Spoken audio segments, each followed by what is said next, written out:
lição de número 13, a Assembleia de Jerusalém é o título dessa última lição.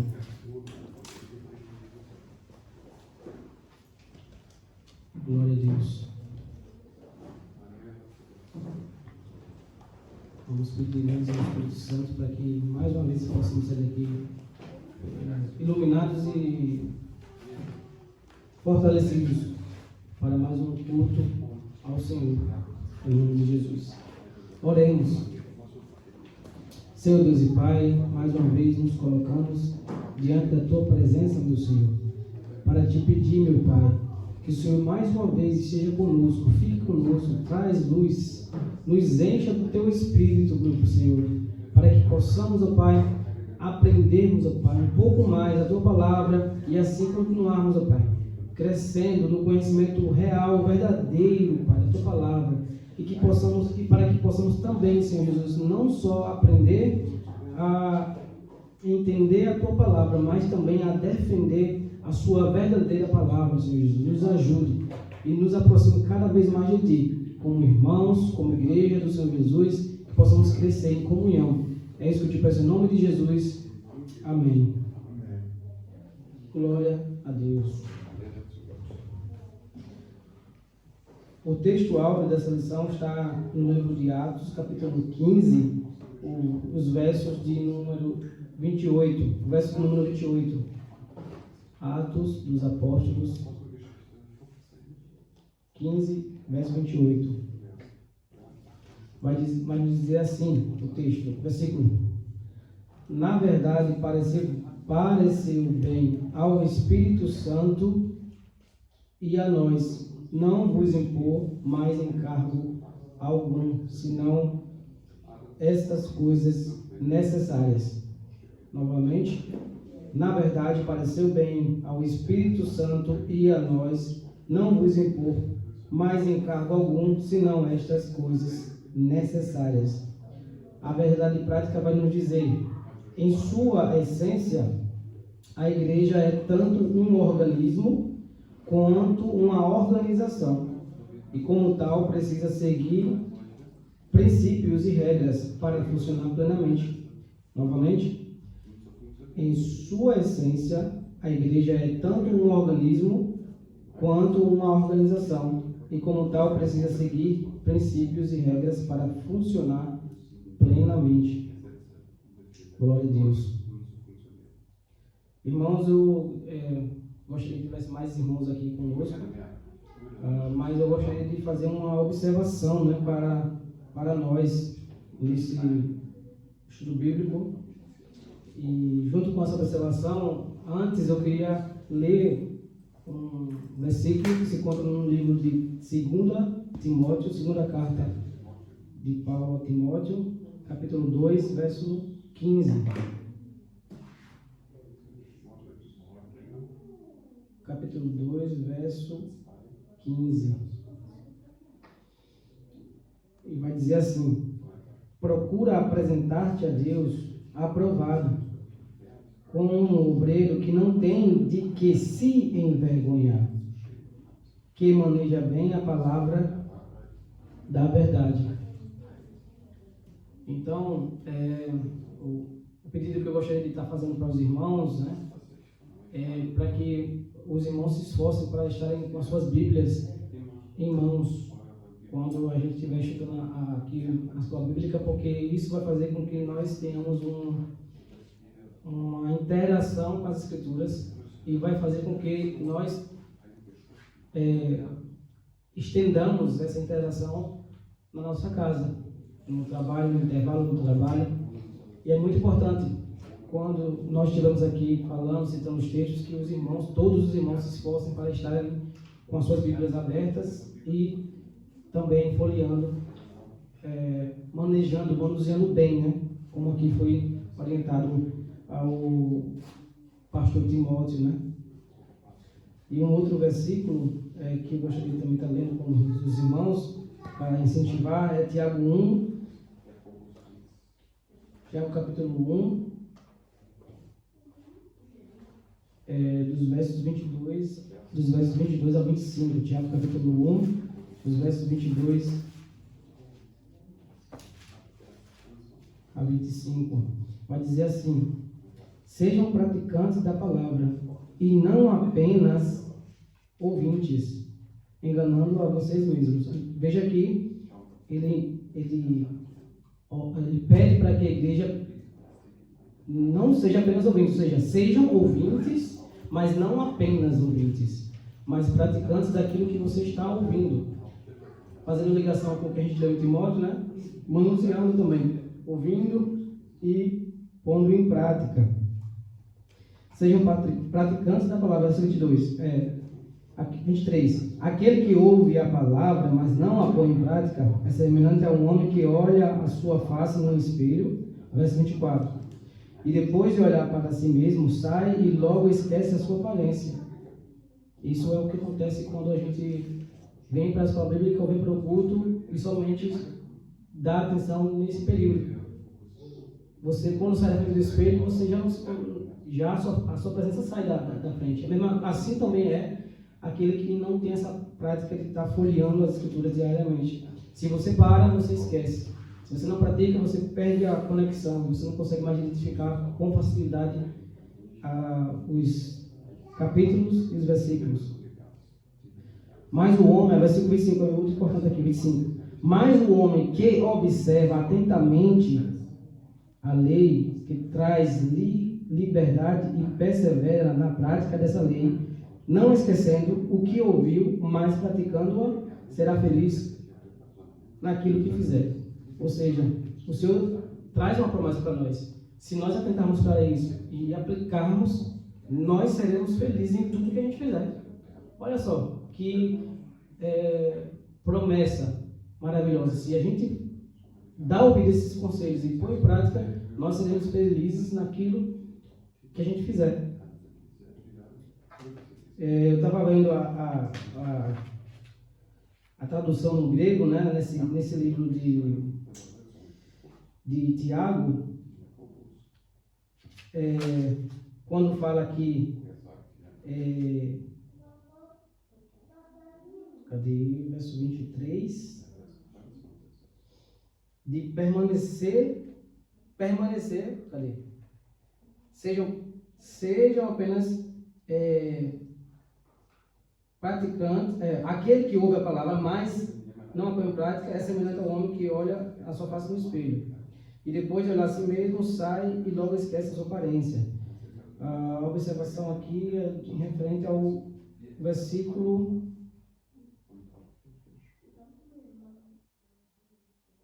22, que dá a ideia de permanecer próximo, está com o seu corpo inclinado à palavra sempre, de forma contínua, para que você absorva o que Deus está querendo transmitir para nós.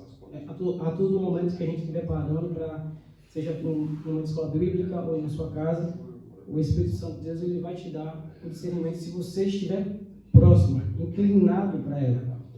Então, é uma observação, né, para que a gente sempre tenha esse hábito de estar na escola bíblica, na pregação que nós estamos ouvindo, sempre observando e folheando para que nós cresçamos em graça e conhecimento. Amém?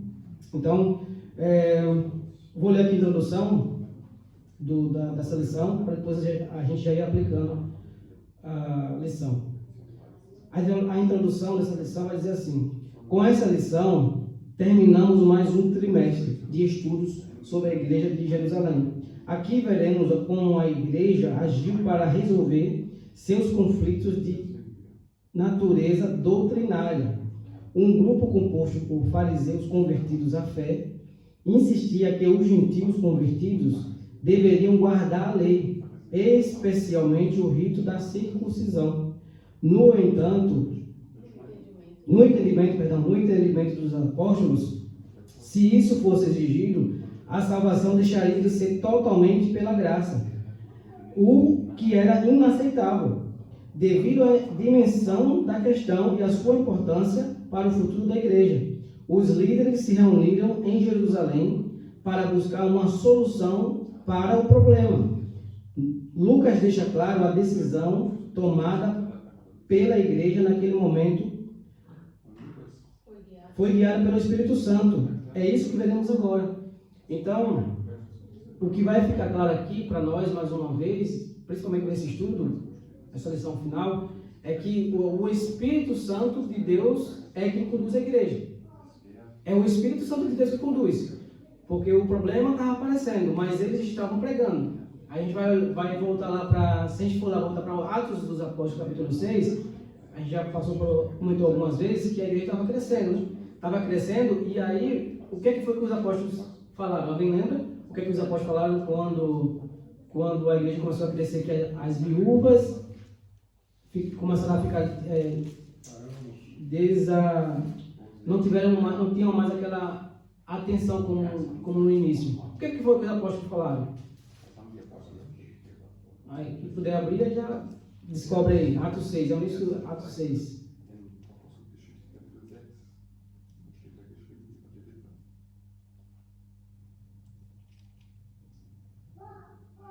O que foi que eles disseram? Pode ler. Ora, aquele dia, crescendo o número de discípulos, houve-se uma murmuração dos gregos contra os hebreus, porque as suas viúvas eram desprezadas do ministério cotidiano.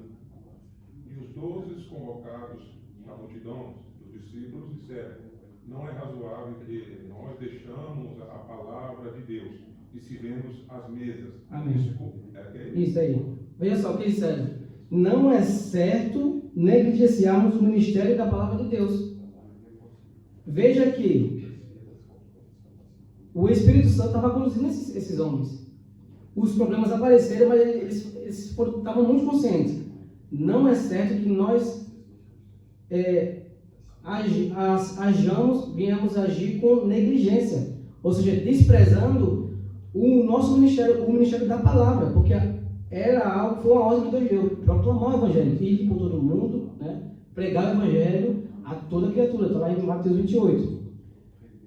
Só que o que a gente consegue já entender de início é que a igreja ela é composta por seres pecadores e cheios de falhas, que os problemas eles vão aparecer, vão continuar aparecendo, mas é o Espírito Santo que vai ajudar a conduzir a igreja, mas a palavra vai continuar sendo pregada. E os problemas vão continuar também aparecendo.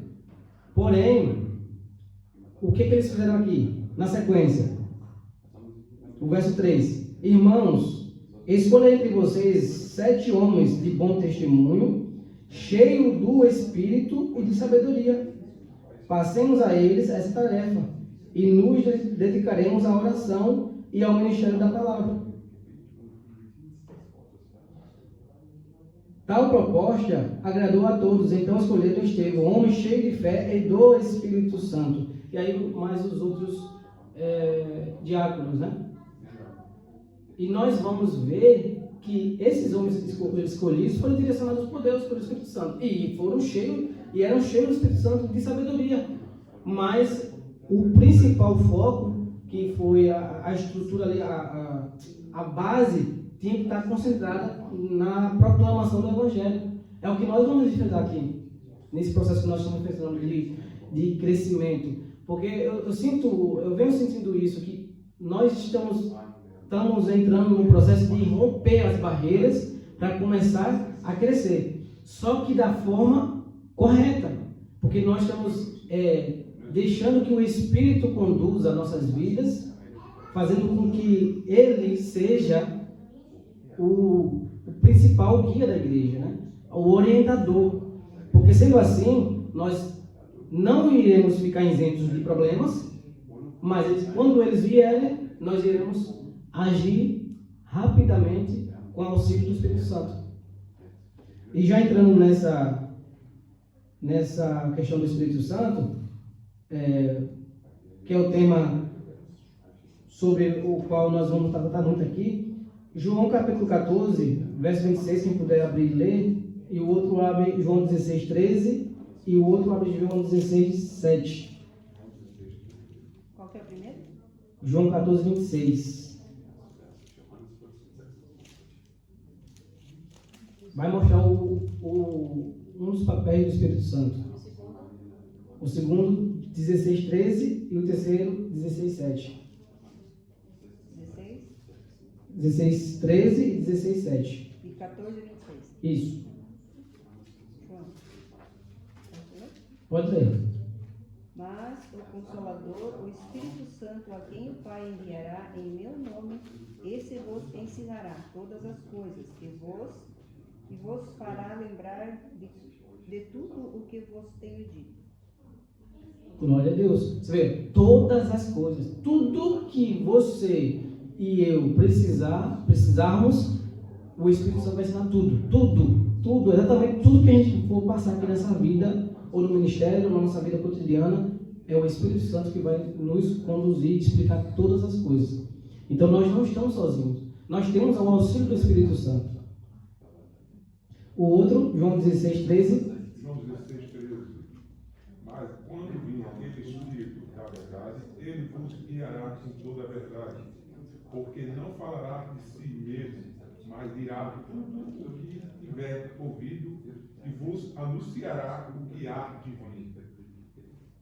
Amém? Você vê, mais uma vez anunciando que Ele que vai guiar, é Ele que vai instruir, é Ele que vai levar a igreja dele na direção do verdadeiro Evangelho. O 16:7. Todavia, digo-vos a verdade, que vos convém que eu vá, porque se eu não for, o Consolador não virá a vós, mas quando eu for, vos-lo enviarei. Amém. Jesus foi a promessa de Jesus. Eu vou, mas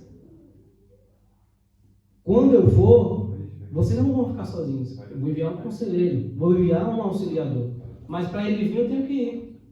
Então, mais uma vez, porque havia essa expectativa, esse medo de ficarem sozinhos, né? Após a ascensão de Jesus aos céus.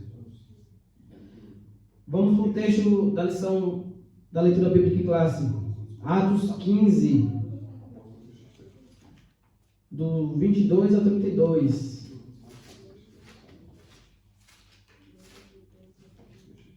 Passou 20 minutos, irmãos. É rápido.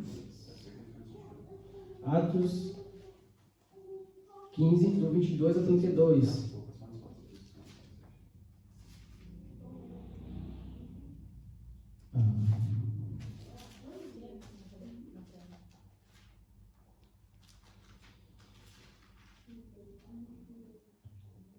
O tema desse capítulo é o Concílio de Jerusalém. Foi justamente quando a igreja estava tomando uma proporção muito grande e eles tiveram que fazer esse concílio, uma assembleia, uma reunião, para que a igreja continuasse a crescer sem divisões, sem ser desorganizada.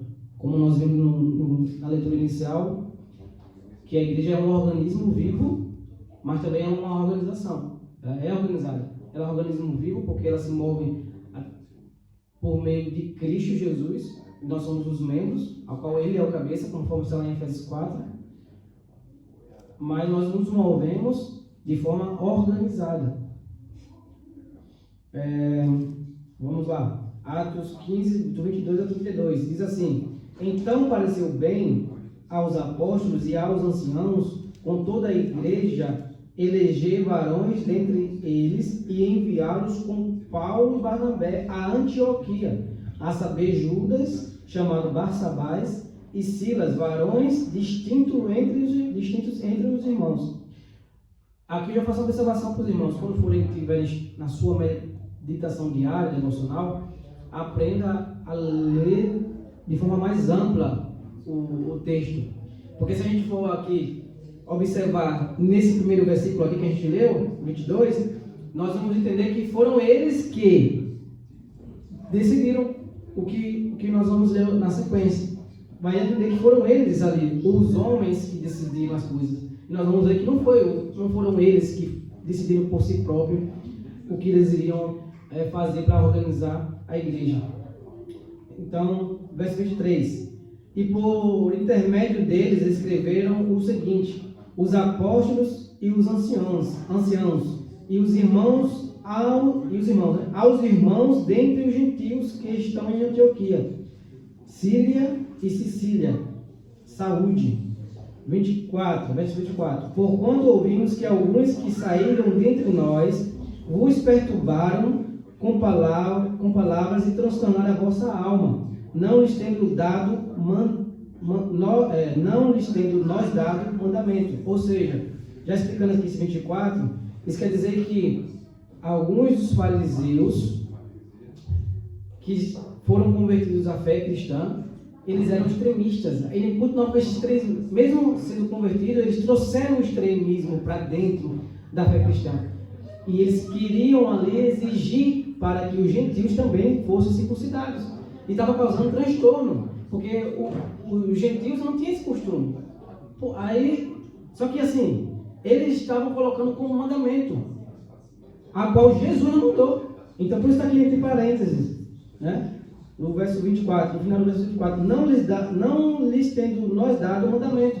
Ou seja, mais uma vez, os apóstolos estão mostrando para eles no concílio que quem manda agora não é a lei. A lei não vai mandar na igreja, não vai reger a igreja. Quem vai reger é o Espírito Santo de Deus. Isso eu acho maravilhoso. Ele está dizendo assim, olha, nós não vamos mais fazer como antes, controlar a igreja por meio da lei. Porque era isso que os fariseus, os extremistas, faziam. Queriam exigir que eles ficassem submissos à lei. O verso 25. Pareceu-nos bem, reunidos, concordantemente, se eleger alguns varões e enviá-los com nossos amados Barnabé e a Paulo. Verso 26. Homens que já expuseram a vida pelo nome de nosso Senhor Jesus Cristo. Verso 27. Enviamos, portanto, Judas e Silas, os quais de boca vos anunciarão também o mesmo. 28. Na verdade, pareceu bem, agora sim. Agora vai dizer quem foi que liderou esse concílio e deu essa orientação para organizar a igreja nesse momento de muita confusão. Na verdade, pareceu bem ao Espírito Santo e a nós. Ao Espírito Santo e a nós. Nós concordamos porque o Espírito nos guiou. Foi o Espírito que nos dirigiu. Então não foi de nós, foi dele. Não é nós que guiamos, é ele que guia a igreja do Senhor. Continuando. Na verdade, pareceu bem ao Espírito Santo e a nós não vos impor mais encargo algum, senão estas coisas necessárias. E o que eram essas coisas necessárias? Verso 29 de Atos 15. Que vos abstenhais das coisas sacrificadas aos ídolos, e do sangue, e da carne sufocada, e da fornicação. Dessas coisas farei bem se vos guardardes. Bem vos vá. Verso 30. Tendo-se eles então despedido, partiram para Antioquia e, ajuntando a multidão, entregaram a carta, ou seja, a mensagem que, por intermédio do Espírito Santo, foi levada para tranquilizar os irmãos, a qual estavam sendo forçados a serem subordinados novamente à lei, né? Aí, olha só, verso 31. E quando a leram, alegraram-se pela exortação. 32. Depois Judas e Silas, que também eram profetas, exortaram e confirmaram os irmãos com muitas palavras. Veja só, quando o Espírito Santo ele assume o lugar que é dele, as coisas elas se organizam. Quando nós entendemos que o Espírito Santo é quem deve guiar os meus pensamentos, as minhas decisões, as decisões ministerial na igreja, as decisões seja no âmbito familiar ou no trabalho, se a gente entender que é o Espírito Santo que deve governar os meus pensamentos e as minhas decisões, a nossa vida irá bem. E irá acontecer sempre coisas boas, ainda que por meio de provações, porque nós teremos a segurança do Espírito Santo. Quando vier a provação, vai ter o consolo também. Como está em João 14:26, que a nossa irmã leu. Mas o Consolador, ele não é só aquele que vai ensinar, auxiliar, mas ele também vai consolar também. Quando você precisar de consolo, ele vai te dar consolo também. Ele vai te dar também refrigério, ânimo quando você estiver com desânimo. Então, veja, tudo isso só será possível se nós confiarmos nele e deixarmos que o Espírito Santo conduza a cada um dos irmãos e a igreja do Senhor Jesus.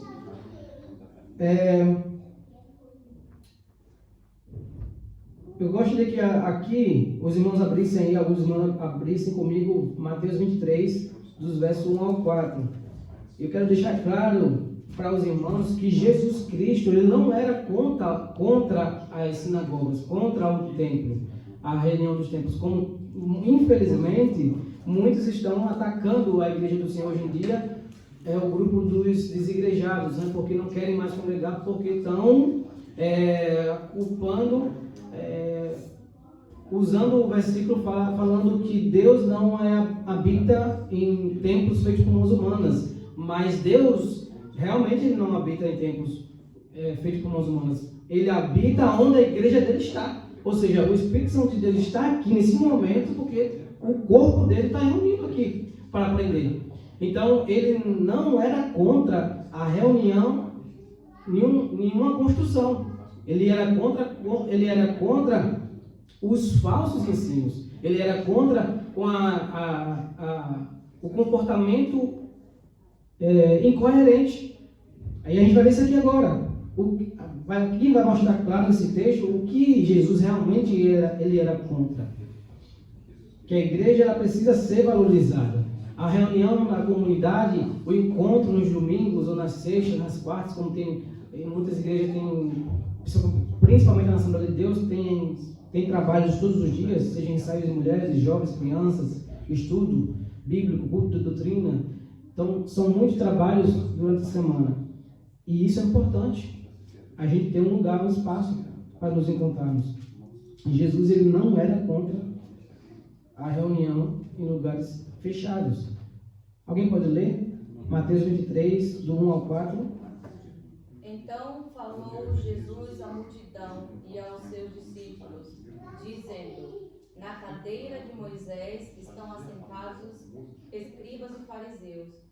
Todas as coisas, pois, que vos disserem que observeis, observai-as e fazei-as, mas não procedais em conformidade com as suas obras, o que dizem e não fazem.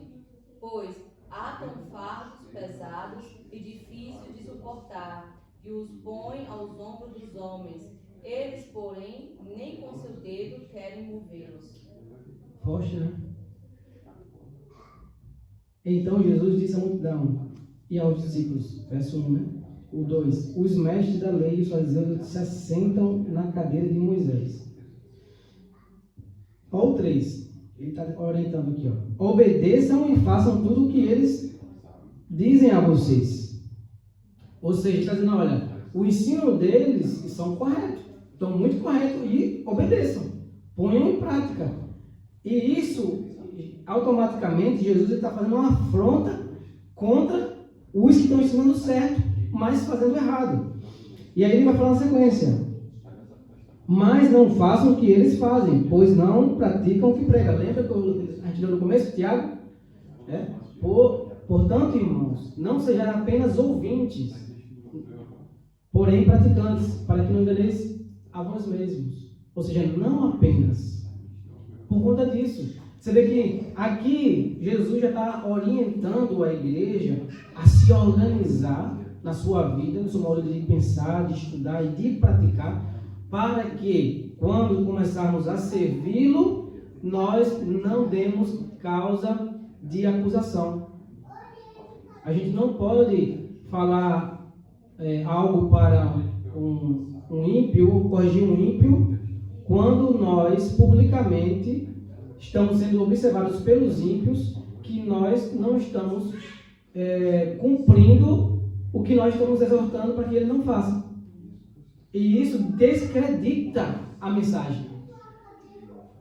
E Jesus está falando aqui, olha, foque, tenha o zelo e observe a sua vida cotidiana, a sua vida prática diária. Porque quando eu precisar usar vocês, que ele vai usar, a sua mensagem tem crédito. É a mensagem que o testemunho vai dar crédito à sua mensagem. O testemunho do mensageiro dá crédito à mensagem do mensageiro. Então nós temos que observar a nossa vida prática. Porque se eu não tiver em concordância, equiparado ali, em harmonia com o que eu estou exortando, eu não tenho nem que abrir minha boca. Eu tenho que parar, corrigir-me, para depois de ter sido visto, viver uma vida exemplar, aí sim, eu vou poder exercer o conselho. Porque aí vai ter crédito a mensagem. Você vê como é que Deus ele é maravilhoso, irmãos. Ele nos instrui a sermos organizados em tudo, para que a igreja dele não sofra dano, porque a igreja é dele. E a igreja dele, se estiver seguindo os conselhos, não vai sofrer dano.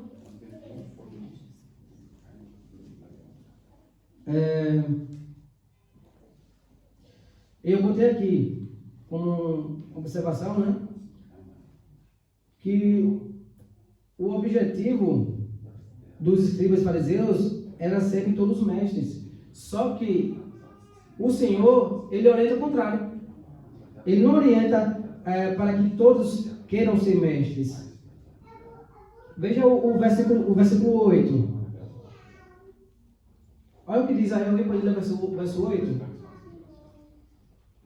Vós, porém, não sejais chamados rabi, porque um só é o vosso mestre, a saber, o Cristo, e todos vós sois irmãos. Olha só como que ele faz. Ele orienta para que a igreja não tenha esse entendimento de querer todos serem mestres. Pelo contrário, o entendimento de todo o corpo dele tem que ser de ser irmãos. E aí é o que Paulo vai tratar muito nas suas cartas, de um tratar ao outro como superior. Ou seja, não existe diferença entre o maior e o menor. Não existe diferença entre o rico e o pobre, entre o que conhece mais e o que conhece menos. O que vai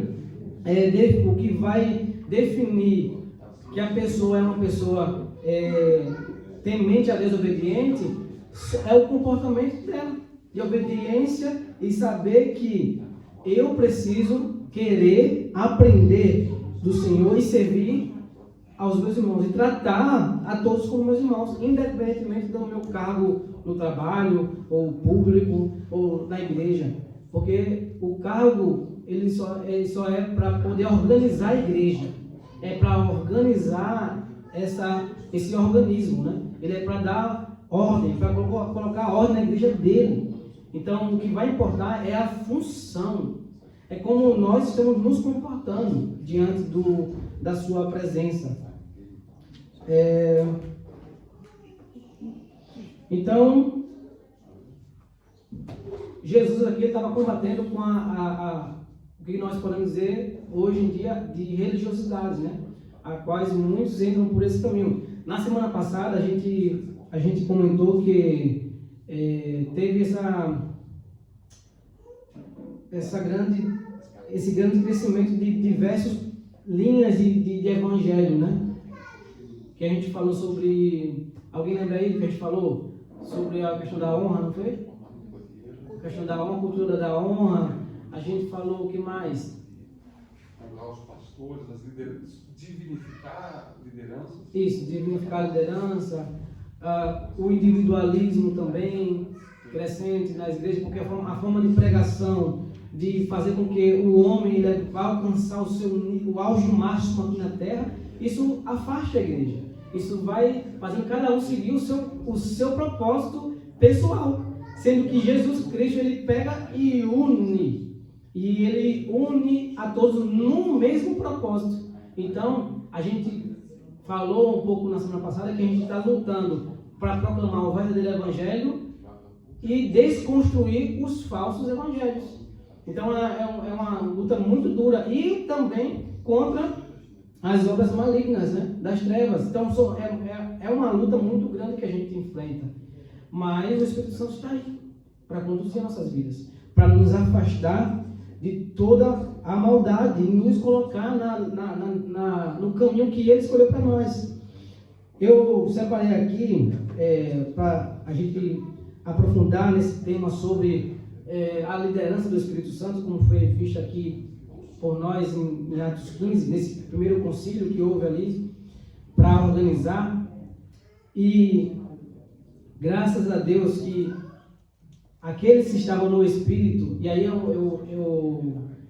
uma observação que eu faço aqui para os irmãos. Irmãos, nós temos que orar pedindo a Deus, como nós vemos nos reunindo, e um dos temas é também pedir por sensibilidade do Espírito. Porque quando a gente cada vez mais ora por sensibilidade ao Espírito, nós vamos sentir cada vez mais quando o mal se aproxima de nós, e isso vai ser tão forte, vai nos impactar tão fortemente, que isso vai fazer com que a gente queira mais do Senhor, a gente queira mais aprender do Senhor e mais se afastar do mal, mais querer se aproximar da luz e mais se afastar das trevas. E isso, a igreja ela vai conseguir transparecer mais para todos aqueles que estão aqui em comunhão no templo. E é importante a gente orar para que a gente tenha a sensibilidade do Espírito. Irmãos, quem quiser estar contribuindo com alguma informação, levanta a mão e pode compartilhar. Aqui a gente precisa participar. Me ajude também. Não deixe só eu falar sozinho não, porque eu quero também que todos cresçamos, né, na graça e conhecimento. Eu queria colocar uma observação aqui no capítulo 1 de Coríntios, de 1 Coríntios. Paulo ele vai tratar sobre questões relacionadas a problemas na igreja. Do verso 1 ao 4, ele vai tratar sobre essas questões de divisões que estavam ocorrendo dentro da igreja. 1 Coríntios, capítulo todo, o capítulo 1 todo, ele vai tratar sobre as questões de divisões na igreja. Por que eu quero trazer isso aqui com vocês? Porque Paulo ele não foge dos problemas. O apóstolo Paulo ele não vai tratar os problemas com desprezo, ele vai tratar os problemas. E se a gente observar, eu vou ler aqui rapidamente para a gente tentar adquirir um máximo de tempo e absorver o máximo de conhecimento nesses poucos minutos que nos faltam. Do versículo 1 ao 11, veja só como é que a linguagem de Paulo com as pessoas que estavam causando divisões na igreja de Coríntios, que era uma igreja que tinha todos os dons. Paulo, chamado para ser apóstolo, vou ler do primeiro em diante. Paulo, chamado para ser apóstolo de Cristo Jesus, pela vontade de Deus, e os irmãos Sóstenes, e a igreja de Deus que está em Corinto, aos santificados em Cristo Jesus e chamados para serem santos. Olha só, ele está dirigindo a pessoas que estão provocando divisões e contendas. Mas olha a sabedoria dele quando começa o discurso, na carta. Chamados aos santificados de Cristo Jesus, chamados para serem santos. Com todos os que em toda parte invocam o nome do Senhor Jesus Cristo, Senhor deles e nosso. A vocês, graça e paz da parte de Deus, nosso Pai, e do Senhor Jesus Cristo. Verso 4. Sempre dou graças ao meu Deus por vocês, por causa da graça que eles receberam em Cristo Jesus. Verso 5. Pois nele vocês foram enriquecidos em tudo. Olha só. Isto é, em toda palavra e em todo conhecimento. 6. Porque o testemunho de Cristo foi confirmado entre vocês. 7. De modo que não falta em vocês nenhum dom espiritual. Veja que era uma igreja que tinha todos os dons. Enquanto vocês esperam que o nosso Senhor Jesus Cristo seja revelado. 8. Ele os manterá firmes até o fim, e de modo que vocês serão irrepreensíveis, ou seja, que não terá nada do que acusar em vocês, no dia do Senhor Jesus, com Cristo. 9. Fiel é Deus, o qual os chamou à comunhão com seu Filho Jesus Cristo, nosso Senhor. 10. Irmãos, em nome de nosso Senhor Jesus Cristo, suplico a todos vocês que concordem uns com os outros no que falam, para que não haja divisões entre vocês, antes que todos estejam unidos num só pensamento e num só parecer. Aqui, o apóstolo Paulo vai começar agora a entrar com a doutrina, com o ensino. Ele começou lembrando que eles tinham todos os dons. Ele começou lembrando que eles foram santificados pelo nome do Senhor Jesus Cristo, que eles estavam cheios de todo conhecimento. Ele foi sábio. Ele trouxe ao entendimento daqueles que estavam provocando divisões, trouxeram o conhecimento que eles não estavam inocentes da verdade, que eles estavam conhecendo tudo o que foi ensinado. Eles sabiam, estavam impregnados na sua mente, estavam enraizados, então eles não tinham como escapar dessa verdade. E isso que é maravilhoso, é deixar que o Espírito Santo de Deus conduza a igreja. Porque os problemas eles vão aparecer, mas é o Espírito que vai conduzir a minha vida, a sua vida, a vida nossa aqui, para que a saúde dessa membresia permaneça saudável, intacta, livre de toda a maldade humana. Veja, agora ele vai entrar no problema. O verso 11. Alguém pode ler o verso 11 comigo? Porque a respeito de vós, irmãos meus, me foi comunicado pelos da família de Chloe que há contendas entre vós. Ele ocultou o destinatário de onde veio a informação do que estava acontecendo? Não. O que é isso? O que é isso que quer dizer para nós? Isso tem a ver com fofoca? O que Paulo está dizendo aqui? Houve fofoca? O que houve? A comunicação, transparência. Isso, irmãos, eu quero dizer para vocês com toda a autoridade do Espírito Santo de Deus. Cada um de vocês são responsáveis por proteger o ministério do Senhor Jesus. E não devemos ter medo de cuidar da igreja do Senhor Jesus. Não devemos, porque é a nossa função. Para não ficar somente na minha forma de falar, abra comigo Efésios 4. Depois a gente volta. Segura esse capítulo aqui e logo voltaremos para ele. Vamos para Efésios capítulo 4. Efésios capítulo 4.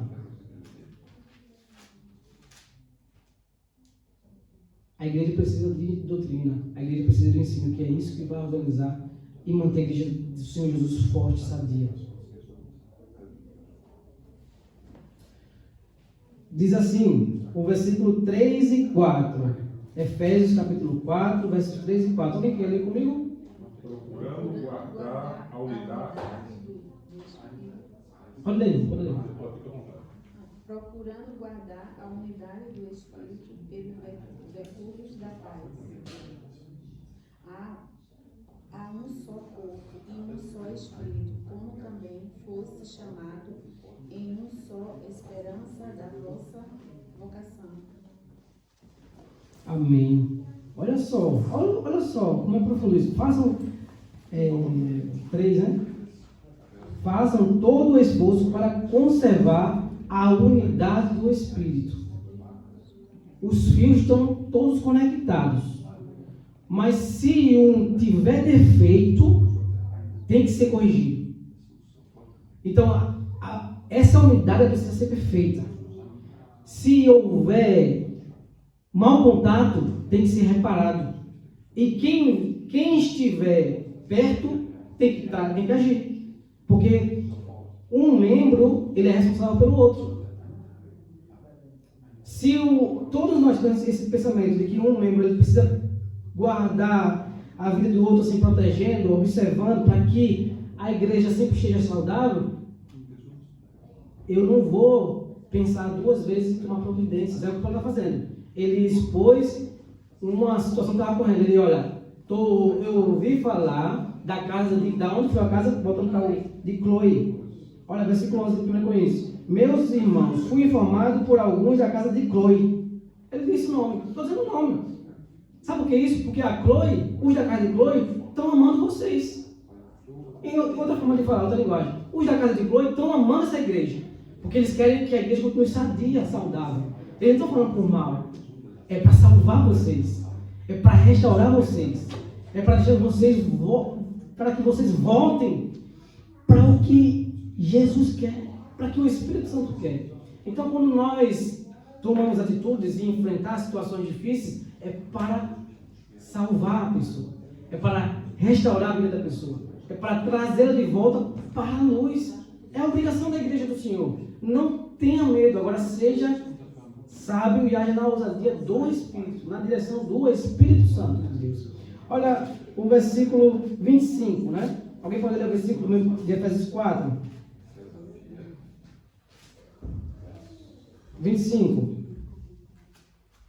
E Efésios 4. Por isso, deixai a mentira e falai a verdade, cada um com o seu próximo, porque somos membros uns dos outros. Olha só. É o que eu acabei de falar agora há pouco. Nós somos membros uns dos outros. Estamos ligados no mesmo corpo. Então, se você está ligado a esse corpo, que é do Senhor Jesus, a nossa obrigação é falar a verdade. Transparência diante de Deus. Isso é muito sério, irmãos. Então, Paulo está trazendo uma exortação. Primeiro, lembre-se que no primeiro versículo de Coríntios, ele fez o quê? Ele lembrou, lembra que vocês receberam a palavra do Senhor?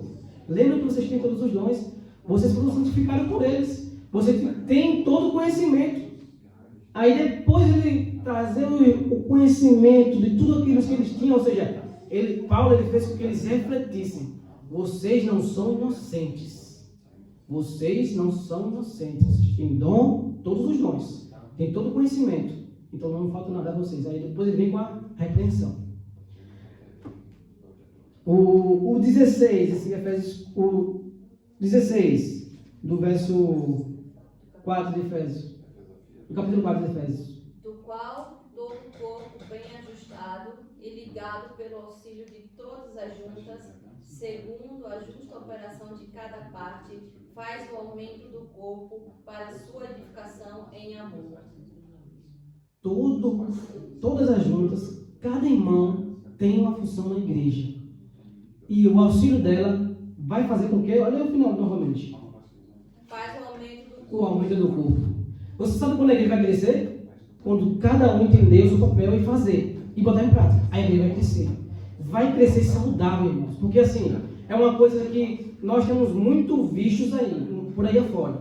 Igrejas lotadas, cheias de pessoas vazias de Deus. E nós temos que lutar para que o Senhor traga pessoas e que a gente encha essa congregação cheias do Espírito Santo de Deus. E é muito bom a gente estar em pouco número. Não acho ruim, porque a gente está aprendendo como é que nós devemos nos comportar quando a igreja começar a crescer. Não deixar de observar esses pontos, para que a igreja, quando começar a vir mais pessoas que Deus vai mandar, é o Espírito que vai mandar. Como nós vemos aqui, vamos ver. Vamos seguir a leitura. 1 Coríntios, capítulo 1. Vamos dar continuidade. Verso 12. Com isso, ele falou que veio lá a denúncia da casa de Chloe sobre as divisões. Olha o verso 12. Com isso, quero dizer que algum de vocês afirma: eu sou de Paulo, eu sou de Apolo, ou eu sou de Pedro, ou ainda eu sou de Cristo. Ele vai dar uma lição assim, que isso quebra com esses evangelhos terríveis de hoje em dia, que está dividindo a igreja do Senhor. Olha só o que vai dizer na sequência. Acaso Cristo está dividido?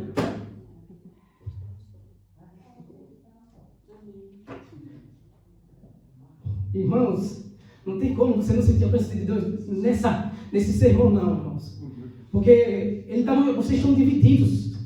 Vocês estão divididos. E o corpo é um só. O corpo é um só.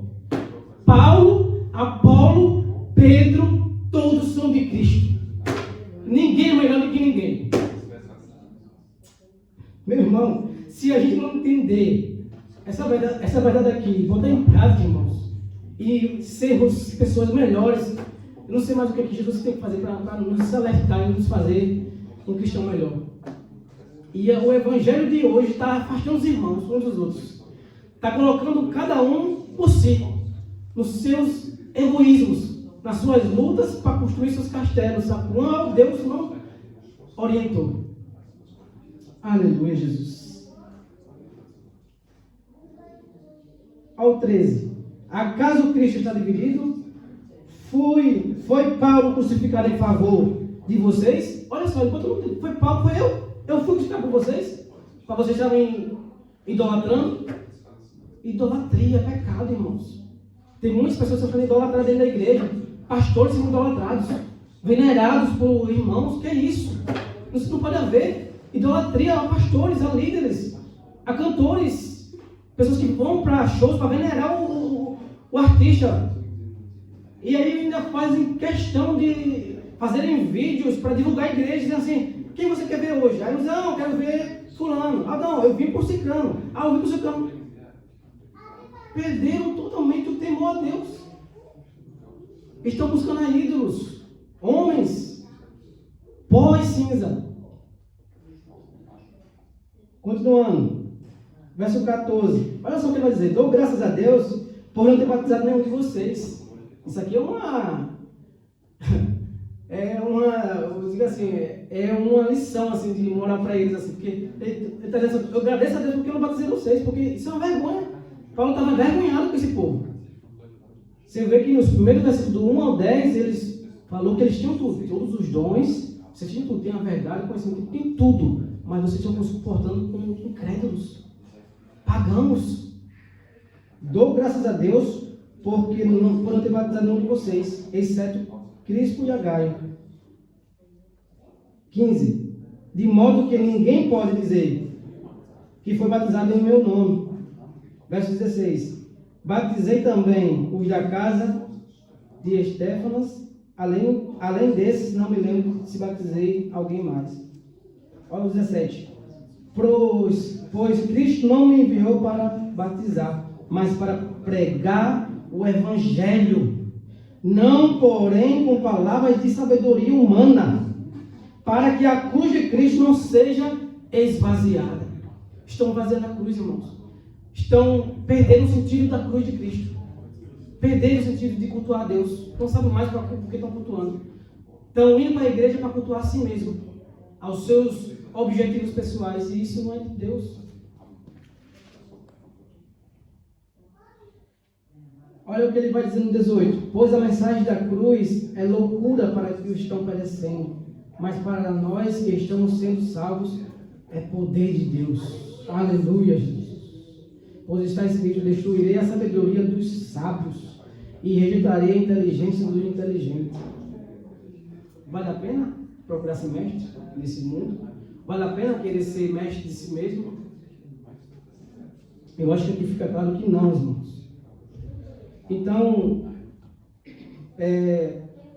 os principais personagens dessa carta de Coríntios foram Paulo, Apolo, Pedro, Jesus Cristo e Timóteo e Cloe. Foi mencionada de onde veio essa denúncia, né, das divisões. Mas Paulo, ele junta todo mundo ali no seu corpo. Mas é Cristo. É Cristo que é o Senhor dessa igreja. Vocês não devem procurar seguir nem a Paulo, nem a Pedro, nem a Cloe, nem a Timóteo, mas isso tem que ficarem todos eles, juntamente com vocês, num só corpo, Cristo Jesus. Irmãos, vocês estão compreendendo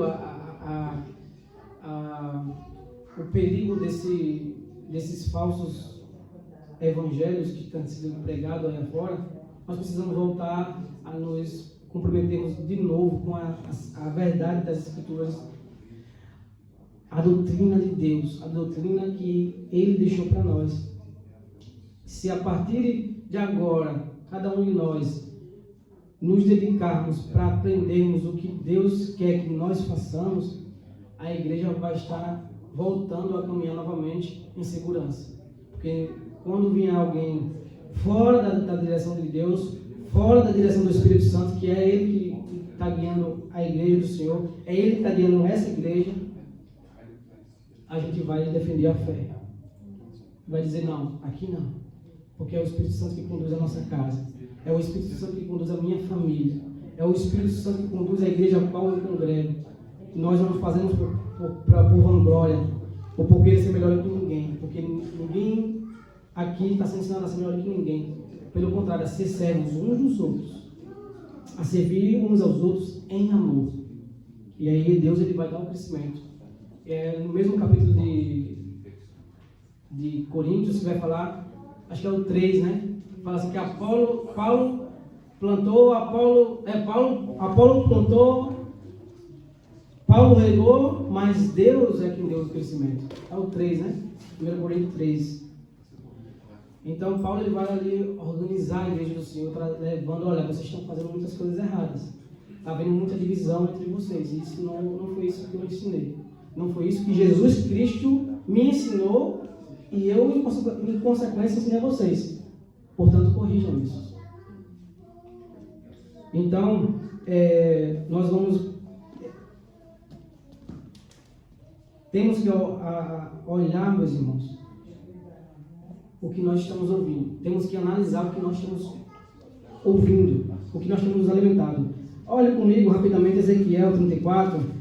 Semana passada eu achei importante a gente ter tido tempo para ter falado um pouco desse primeiro versículo de Ezequiel 34, que eu li só o 9 e 10. Eu queria ler os primeiros, para justamente mostrar o que está acontecendo, o que estava acontecendo e o que aconteceu no passado, quando Deus falou através de Ezequiel, e o que está acontecendo hoje. Porque o que o apóstolo Paulo escreveu nas suas cartas, principalmente na carta de Efésios, Filipenses, ele escreveu para poder organizar a igreja dele, para que não mais houvesse sujeira dentro do ministério dele. Olha o verso primeiro, vou ler alguns versos. Ezequiel 34, a partir do primeiro. Veio a mim essa palavra do Senhor: filho do homem, profetiza contra os pastores de Israel, profetize e diga-lhes: assim diz o soberano, o Senhor, ai dos pastores de Israel que só cuidam de si mesmos. Acaso os pastores não deveriam cuidar do rebanho? Aqui, irmãos, eu quero ampliar não só para os pastores em si. Os falsos pastores, porque tem os falsos e verdadeiros.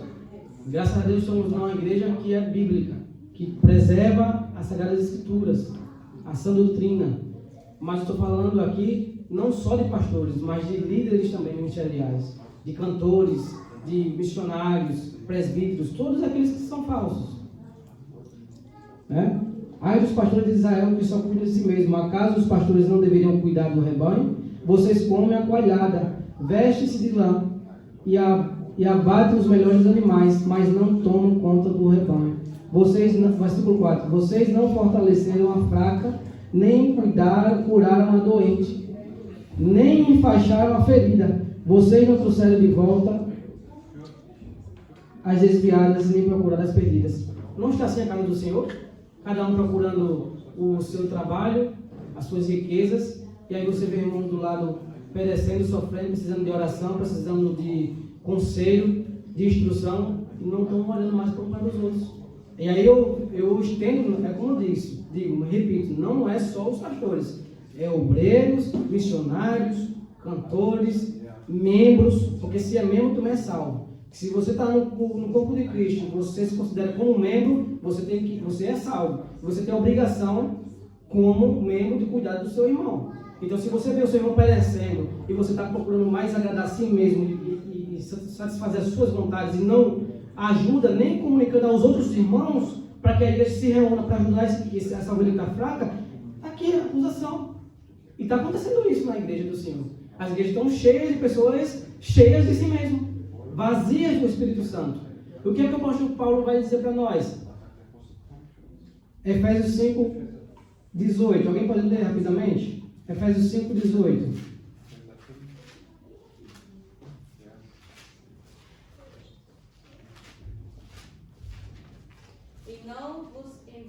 embriagueis com vinho em que há dissolução, mas enchei-vos do Espírito. Amém. Em outra tradução vai dizer, mas deixem-se encher do Espírito. Uma pessoa que é guiada pelo Espírito Santo e se deixa se encher pelo Espírito Santo, ela sabe quando o seu irmão está precisando de ajuda.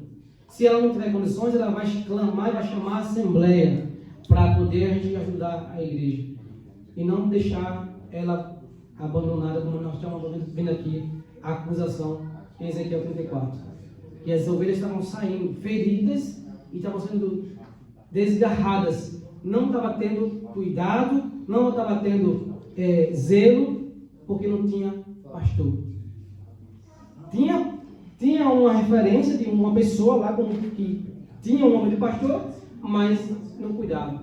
E aí agora eu estendo novamente a igreja, não só os pastores, por exemplo aqui, não só os pastores aqui, o pastor Fabiano, a pastora Mirabel, mas como eu tenho que também zelar pela obra, como a minha esposa, os meus filhos também que eu tenho ensinado. E eu quero encerrar, irmãos, falando isso, que o Espírito Santo de Deus tem que guiar a igreja dele, porque se ele estiver guiando, a igreja vai bem, a igreja não vai perecer, a igreja vai crescer sadia, saudável. Eu quero compartilhar só um testemunho rapidamente que eu vi, acho que está uns 3 domingos, lá atrás, em um determinado momento que eu fui lá atrás, eu cheguei exatamente no momento que o Vitor, filho dos nossos irmãos aqui, Elisa e Francis, estava falando sobre a mentira. E exatamente quando eu cheguei lá, o Vitor estava falando para o meu filho Vinícius: Deus odeia a mentira. Mas falou com ousadia: Deus odeia a mentira. E eu achei tão lindo, irmãos, isso. Crianças falando firmemente da palavra de Deus, porque aprendeu a palavra do Senhor em casa. E estão crescendo, aprendendo, entendendo o que é verdade e o que é mentira. E que a mentira não pode fazer parte da casa de quem é membro do corpo de Cristo. Porque o corpo de Cristo ele é santo. Ele não pode ser manchado. E eu fiquei muito feliz em ver essa atitude do nosso irmãozinho Vitor. Isso mostra que a igreja está no caminho certo. Está caminhando para crescer de forma organizada e sadia. Por quê? Porque o Espírito Santo de Deus é quem está conduzindo essa igreja. Em nome de Jesus.